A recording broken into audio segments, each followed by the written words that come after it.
being, which would not allow the spirit of a man, for it was not a man, or a beast, for it was not a beast, to enter into it. Okay. It would be neither man nor beast. Be some kind and of thirdly, freak. to leave their estate, and in a mockery of what God had done, breathe of themselves into that mutation. And this Nephilim, this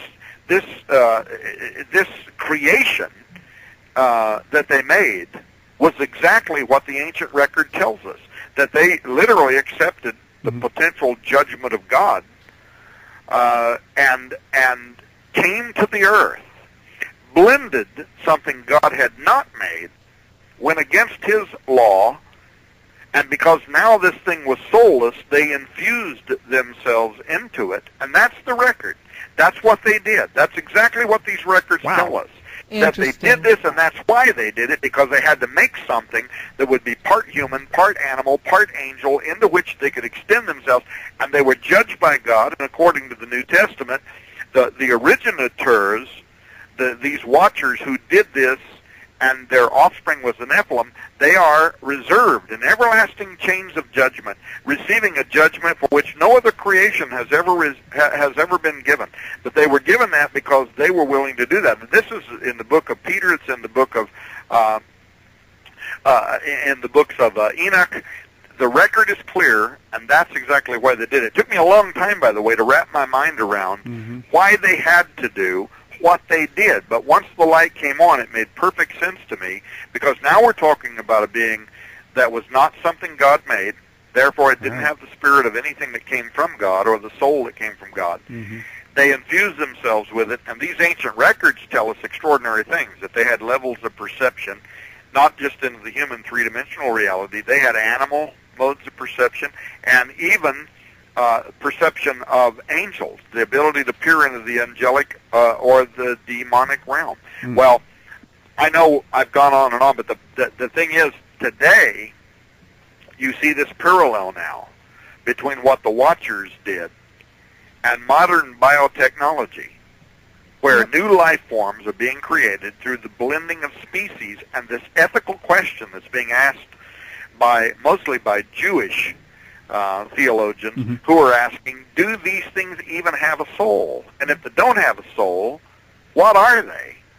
And so it's an extraordinary period of time that we're living in. Well, Tom, let me ask you, because I've got this one of the questions here from a listener. Grace says that this DNA mixing of human and animals, the ability for humans to even do that, I'm assuming, and we'll leave the aliens out of it, maybe they're doing it too as well, but what does, and keep this one a little short, because I got a few more questions. I want to get right to it to extrapolate from and to shoot off from where you've gone, but what does it say about a creator if the humans can make this, can cross that boundary, as you say, because it appears that they are crossing that boundary in some way? Doesn't that make them godlike of their own right? I'm not sure I understand the question. If they're able to cross these boundaries, and you said there are boundaries, but really you've also said, well, there are boundaries in place, that they are cutting through those boundaries, and that's why you're getting these hybrids, isn't it? I mean, you have to cross those boundaries, and if they can, and they have, doesn't that make them in some sort of sense godlike? Oh, absolutely. We are playing God. And mankind was fashioned in the image of God. In fact, in the Old Testament it says, have I not said that ye are gods? That we are given an ability to do what no other creation on earth is doing. Look, I live here on a farm. I have horses. I go out there, I look at my horses, I love them. I got little mini horses, by the way, that drive these little carriages that we drive. Wonderful. But these things, these beings, as much as I love them, my dog, my cats, my horses, they can't even comprehend what we do. We are so far above them that we are God-like. When I go to the fish bowl and I drop food in there to the goldfish wait every day for, as far as what they know, God to come and feed them. Right? Well, except for one thing, Tom. So, one point you're missing there. How do you know that the goldfish didn't command you subliminally, you will be our slave, and you will feed us. Daniel, you're going to blow my mind now then. Maybe they're in charge. Well, look, you know, I don't have no answer for that, Daniel. But trying to, you know, to keep in line with what the other the question the other person sent in was, yeah, absolutely. But well, Tom, doesn't whereas we may play God, we are not ultimately God. And there are barriers that have been put in motion. By the way, the really old theological term for this was the divine order, meaning that God set in motion the balance. And a lot of people who are not Christians or not believers of any kind or whatever, but they still look at they call it the balance of nature, or they might even call it Mother Earth. And right now we're concerned about the bees. The bees are not where they were at one time. They're not repopulating in a way that they were at one time.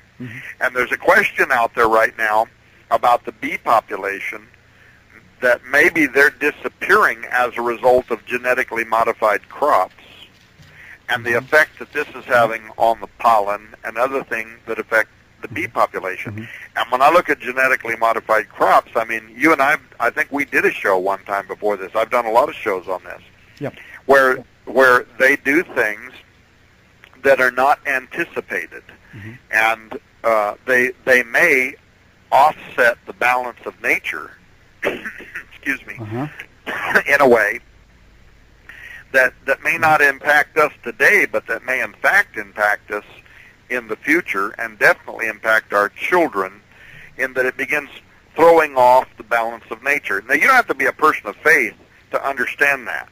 Everything down from microorganisms to bugs to flies to frogs to bees to birds to all these different forms of creation, the earth really does have a natural kind of balance. And if you start exterminating certain forms of creation, the ripple effect of that down through time could be extraordinary. It could literally become a biological nightmare in the future, in the way that it would impact the environment in ways that impacts all of us. And so us playing God doesn't necessarily mean that we are God. I mean, we do it, but the ramifications of it could be far-reaching and extraordinary. Tom, Kevin wants to know, is it possible that the Watchers are trying to hide themselves from Judgment Day, and that's why they've been working so hard to fool, I guess it's to fool God and be judged as human? So, I mean, yeah, I guess he's suggesting that are they trying to manipulate a creature that can actually hide from God, or maybe doesn't have, or that gets outside the realm of God's purview as far as a creature goes? I don't know. I don't know the answer to that question. They can run, but they can't hide. Well, as far as the history behind all of this is more fascinating and deeper than, and I'm not making a shot, by the way, at church theologians. No. But I was in the institution for a very long time, and there were questions I had that I never got until I just simply started doing my own research over decades. And there are times when I've spent an enormous